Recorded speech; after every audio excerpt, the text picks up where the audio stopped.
In early April 2025, a significant controversy erupted in the White House press corps when Press Secretary Karoline Leavitt confirmed that the Trump administration would no longer respond to journalists who include gender pronouns in their email signatures.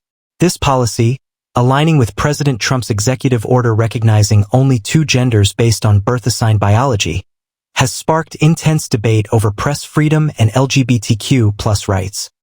Leavitt stated that listing pronouns signifies a rejection of biological reality and undermines journalistic credibility. This stance has led to communication blocks with multiple reporters, including those from the New York Times and Crooked Media, though some exceptions have occurred. The policy has been criticized by various media outlets and organizations.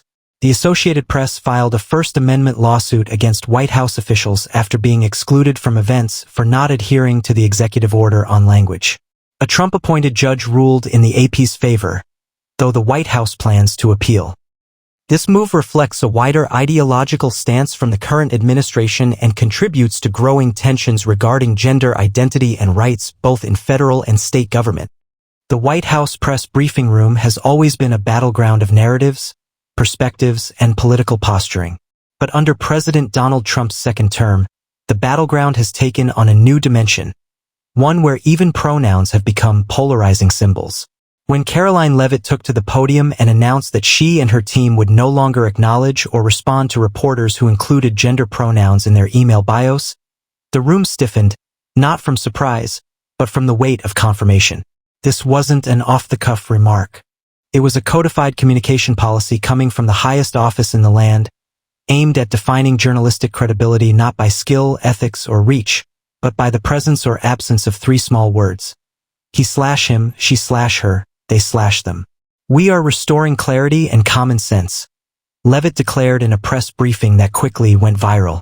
If you're signaling a political or ideological position in your professional correspondence, especially one that denies basic biological facts, don't expect the White House to treat you as an objective journalist. Gasps and hurried typing followed. Some reporters were clearly agitated, others expressionless, processing the deeper implications. Not only was this policy setting a precedent in government communication, it was also a warning shot to liberal-leaning newsrooms and gender rights advocates across the country.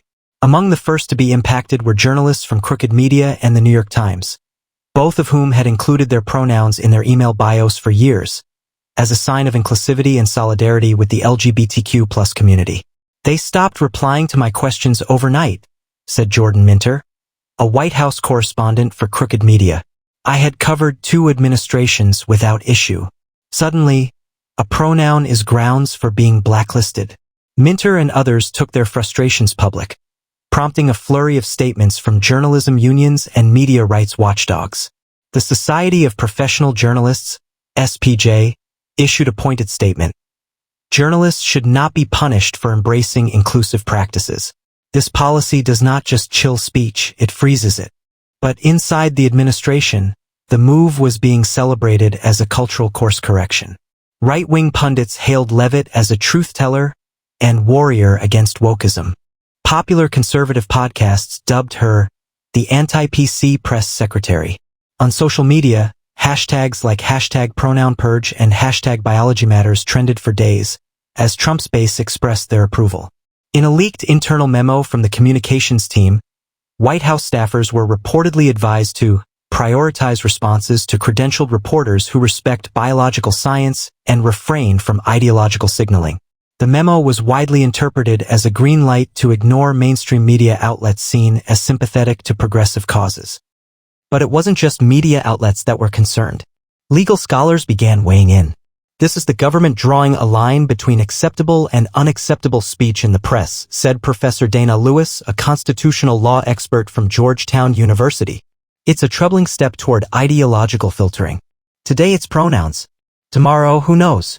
The American Civil Liberties Union, ACLU, issued a strong condemnation and hinted at legal action. And sure enough, within weeks, the Associated Press, whose White House correspondent had also been snubbed over a pronoun signature, filed a lawsuit claiming violations of the First Amendment and equal access rights. The White House downplayed the suit, but it quickly gained traction. In a dramatic courtroom scene, a Trump-appointed federal judge sided with the AP, citing precedent that protected journalistic access from ideological discrimination. The White House vowed to appeal, but the legal path forward was rocky. Karoline Leavitt, meanwhile, doubled down in a Fox News interview. "I'm not going to pretend that men can be women or vice versa," she said flatly. "And I'm not going to treat people who push that agenda as neutral journalists. It's that simple." Leavitt had clearly found her moment and her message. But the battle lines were just beginning to form. To understand how Karoline Leavitt became one of the most polarizing figures in Washington, you have to go back to her roots. Raised in Atkinson, New Hampshire, Leavitt grew up in a conservative household where family, faith, and freedom weren't just values, they were guiding principles. She was the kind of student who read the Constitution in her spare time, watched C-SPAN more than sitcoms, and volunteered for local campaigns long before she could vote. She first made national headlines in Trump's first term as one of the youngest women ever to serve in the White House communications team. Sharp, articulate, and deeply loyal to President Trump, she quickly earned a reputation as a firebrand. Her fierce loyalty and unapologetically right-wing stance made her a favorite on conservative talk shows. By the time she ran for Congress in New Hampshire's 1st District in 2022, she already had a built-in fan base. Though she narrowly lost that race, her profile continued to grow. In 2024, when Trump won re-election, Leavitt was tapped for the role of White House press secretary, an announcement that caused both celebration and outrage. For the MAGA base, she represented a new generation of conservatism, bold, media-savvy, and unafraid of cancel culture. For progressive circles, she was a dangerous symbol of how far-right ideology was being institutionalized at the federal level. Her controversial stance on pronouns wasn't her first rodeo. She had already waged rhetorical battles against gender-neutral bathrooms, diversity training in federal agencies, and what she called pronoun policing on social media platforms. But this latest move, refusing to acknowledge journalists based on email signatures, was the first time her ideology had direct consequences for the national press. Karoline Leavitt has become the right-wing media's darling, said Isaac Feldman, a media analyst with CNN. "She doesn't just represent policy, she is the policy. She's not afraid to go where even some in her own party won't." And Leavitt seems to relish that role. Behind the scenes, insiders say she sees herself as the tip of the spear in a culture war being fought not just in Congress, but in classrooms, boardrooms, and yes, even newsrooms. In a closed-door meeting with Republican senators, Leavitt reportedly said, "This isn't just about pronouns. It's about drawing the line between truth and fiction. If we let progressive ideology dictate the language of our institutions, we've already lost." To her supporters, that kind of rhetoric is a breath of fresh air. "She says what we're all thinking," said Troy Williams, a conservative activist from Texas. "We're tired of being told that we have to play by their rules." Karoline's giving them a taste of their own medicine. But critics argue that she's overstepping her role as press secretary. The job is to communicate the president's agenda, not create a blacklist of journalists based on ideological purity, said Margaret Nguyen, a columnist for The Washington Post. This is Nixon-level paranoia mixed with 21st-century culture wars. Despite the criticism, Leavitt remains unfazed. Her office has even begun keeping a public database of media contacts it considers ideologically neutral, and insiders say she's advising other departments on how to vet press inquiries more strategically. All of this has catapulted her into the national spotlight. Book deals have been floated. Speaking tours are being discussed. And there are even whispers, yes, whispers, that she could be a future contender for higher office. In a political landscape increasingly defined by sharp divides, Karoline Leavitt is emerging as a symbol of the new Republican right, unfiltered, unflinching, and unafraid. But as her influence grows, so does the backlash. Civil rights organizations, progressive think tanks, and a coalition of journalists have begun organizing what they call the Neutrality Now initiative, aimed at defending the press from ideological gatekeeping. And all of it, every lawsuit, every press briefing, every heated social media thread, can be traced back to a simple decision: to ignore pronouns in an email signature. While Karoline Leavitt's move electrified the right, the broader American reaction was far more complex and increasingly volatile. Major news networks like CNN, MSNBC, and even traditionally moderate outlets like USA Today began devoting nightly segments to what some were calling Pronoungate. LGBTQ+ advocates organized demonstrations outside the White House gates, waving rainbow flags and holding signs that read, "Our pronouns, our press, and silence is censorship." Meanwhile, conservative counter-protesters, many wearing red MAGA hats, gathered across the street with placards proclaiming, "Only two genders and we speak truth, not woke." It wasn't just noise on the streets. The conflict spilled over into workplaces, schools, churches, and especially online. Social media platforms exploded with discourse threads dissecting Leavitt's every word, videos of viral clashes between activists and pundits, and deep-dive explainers on the legal and cultural history of pronouns in the United States. Twitter, now X, introduced a trending tab labeled Pronoun Policy Showdown, while TikTok creators reenacted dramatic interpretations of Leavitt's briefings, sometimes praising her, sometimes mocking her. One particularly viral video showed a Gen Z activist pretending to email the White House press office with she/they in the bio and receiving an automatic reply, "Error, your identity was not recognized." It was satire, but to many it hit painfully close to reality. In conservative circles, though, the move was being painted as a masterstroke. Talk radio hosts like Ben Shapiro and Mark Levin hailed Leavitt's strategy as brilliantly symbolic. They argued that ignoring pronouns wasn't about silencing the press, but about rejecting what they called progressive moral signaling. On Fox News, Leavitt's policy received full-throated support from primetime hosts, with Jesse Waters calling it the first step in restoring sanity. Even Donald Trump himself chimed in during a campaign rally in Ohio. "You see what Karoline's doing? Tremendous. Tremendous courage," Trump said. "She's got more guts than half the men in D.C., believe me. She told them no more of this nonsense. We deal in reality." The crowd roared with applause. But not all Republicans were on board.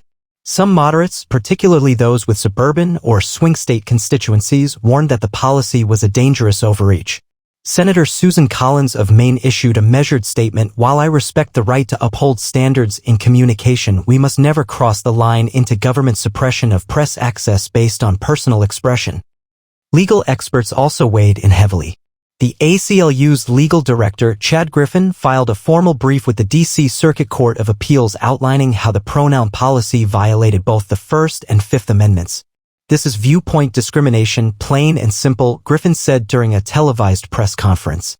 "It is not the government's job to decide who qualifies as a legitimate journalist based on their gender identity or the way they express themselves professionally."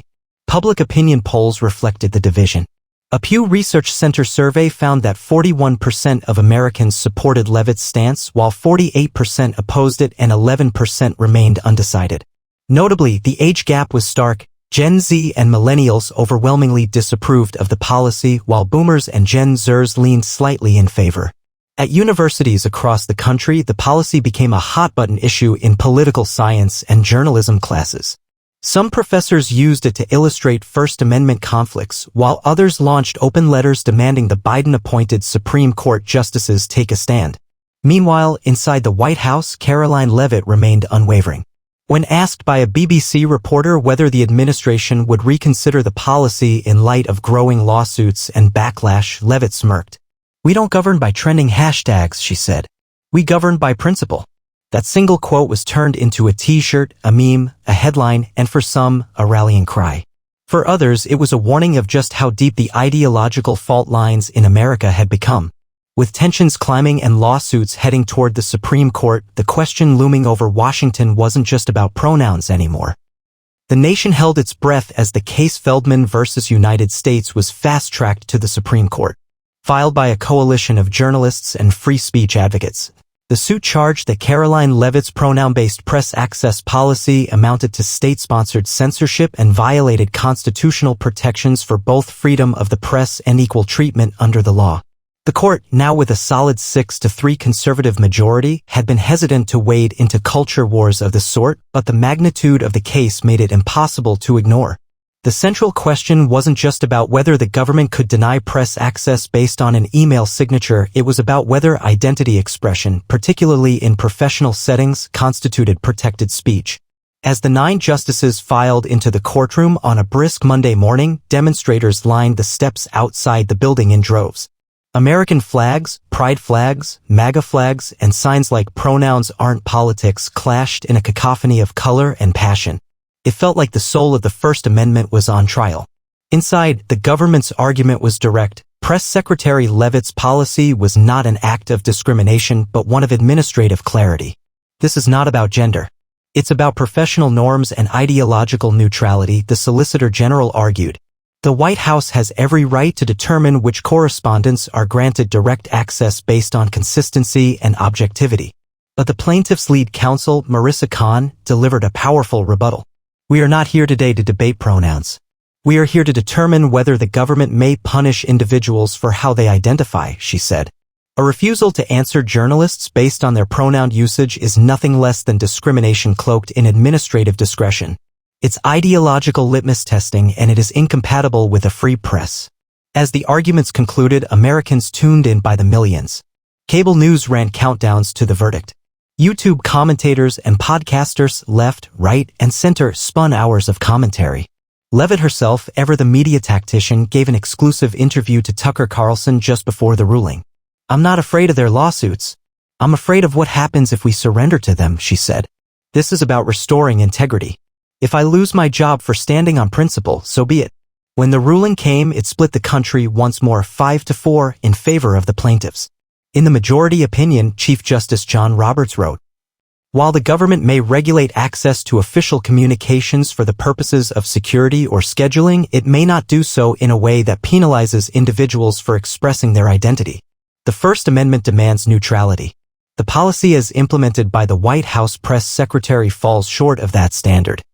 The dissenting opinion, led by Justice Clarence Thomas, warned of a creeping conflation between personal identity and professional objectivity and stated that the ruling would embolden ideological coercion masked as civil rights.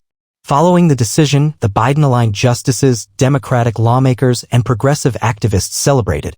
This is a victory not just for journalists, but for everyone who believes the government has no business policing personal identity, said Senator Cory Booker.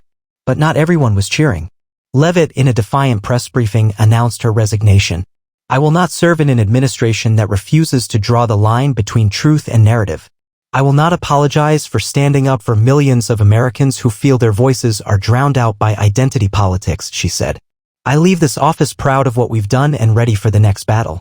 And with that, she walked out of the White House press room to roaring applause from her staff and stunned silence from the gathered reporters. Her departure didn't mark the end of her story. In the weeks that followed, she launched a new initiative called the Clarity Project, aimed at restoring what she called truth in institutions and transparency in press culture. She inked a multi-million-dollar book deal and began teasing a future Senate run in New Hampshire. Meanwhile, across the nation, Americans continued to debate what her policy had meant and what its defeat meant for the future. Some said it was a turning point against creeping authoritarianism. Others saw it as a surrender to identity-driven discourse. But no one could deny one thing: Karoline Leavitt had changed the conversation. And in doing so, she had written herself into the story of America's great ideological battles, not as a footnote, but as a defining voice of her generation.